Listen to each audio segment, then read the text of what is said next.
Hi, it's Peg, and I'm glad you're here. For today's project, I'm going to do a canvas panel that is 30 by 24 and use the large wisteria stencil from StencilGirl products. These are larger than normal stencils that have a wonderful viney pattern. Hi, people. You're in my studio. I've added some extra lighting. I'm turned around the other direction today because I'm working on a canvas. And it's pretty hard to put a canvas on a desktop in front of you.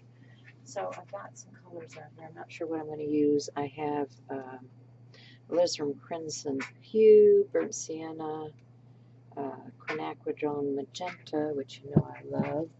I have a red oxide and a dioxazine purple.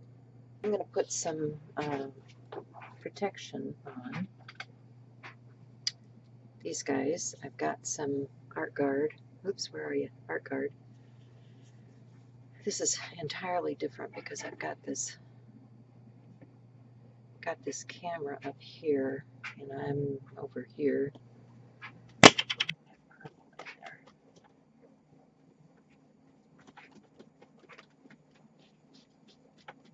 Darken that up.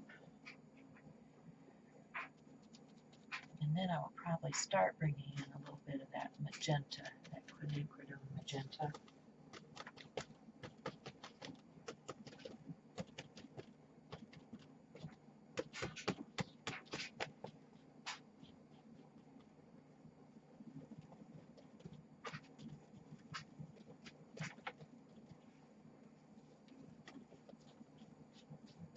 Let's see what we get here.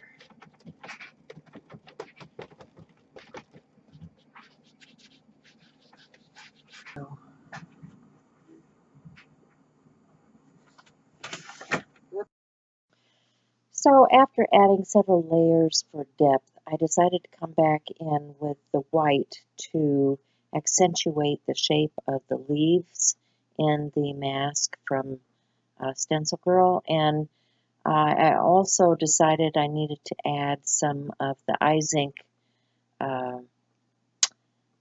as dimensional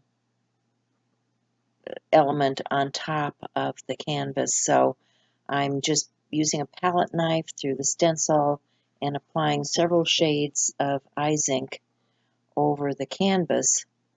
And in the final shots, you can see some of the dimension on there. And that's it for me for this month. Thanks for stopping in, and be sure and visit StencilGirl. Bye for now.